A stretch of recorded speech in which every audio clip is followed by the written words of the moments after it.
അത് അടിച്ച ഓടും. ഇപ്പൊ എല്ലാവർക്കും പിടിക്കണമെന്നില്ല. എനിക്കത് എൻ്റെ കുറേ ന്യൂസ് എല്ലാവരും ഇപ്പോൾ കേട്ട് കാണും. എനിക്കറിയാനുള്ളത് എനിക്കറിയാം എൻ്റെ അച്ഛനെ, പിന്നെ അച്ഛനെ അറിയാവുന്നവർക്കും അറിയാം അച്ഛനെ. ഇത് പറഞ്ഞതാണ്. അപ്പം ഞാനൊരു കാര്യം പറയട്ടെ, ഇത് ഞാൻ എന്തിനാണ് ഈ ഒരു കാര്യം അന്ന് ഞാൻ കോട്ടയത്ത് പോയത് ഇങ്ങനെ ഒരു വീഡിയോ ഇൻഷുറൻസിന്റെ കേസ് കിടക്കുന്നുണ്ട്, അതിന്റെ പേപ്പർ കൊടുക്കാനായിട്ട് പോയപ്പോ ജസ്റ്റ് അവനെ കയറി കാണാന്നുള്ള രീതിയിൽ കയറിയതാണ്.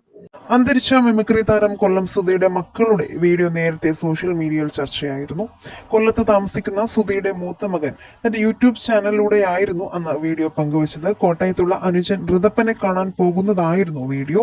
സുധിയുടെ ആദ്യ വിവാഹത്തിലെ മകനാണ് കിച്ചു. സുധിയുടെയും രേണുവിന്റെയും മകനാണ് ഋതപ്പൻ. കുഞ്ഞനുജൻ ഋതപ്പനെ കാണാനായി കിച്ചു എത്തുന്ന സമയത്ത് രേണു സുധി വീട്ടിലുണ്ടായിരുന്നില്ല.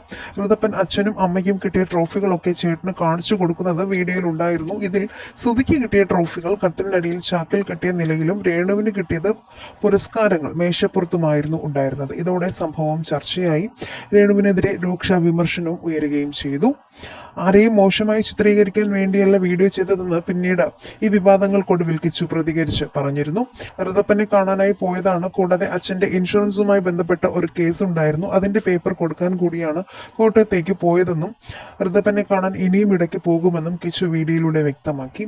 ഈ വീഡിയോ വന്നതിന് ശേഷമാണ് രേണുവിനെതിരെ രൂക്ഷ വിമർശനങ്ങൾ സോഷ്യൽ മീഡിയയിൽ വന്നത്. അതിനെതിരെ പ്രതികരിച്ച രേണുവും രംഗത്തെത്തിയിരുന്നു. ഒന്നും നശിപ്പിക്കാൻ വേണ്ടിയല്ല, എല്ലാം സൂക്ഷിച്ചു വെച്ചതായിരുന്നു എന്നാണ് രേണു ഇതിന് മറുപടിയായി പറഞ്ഞത്.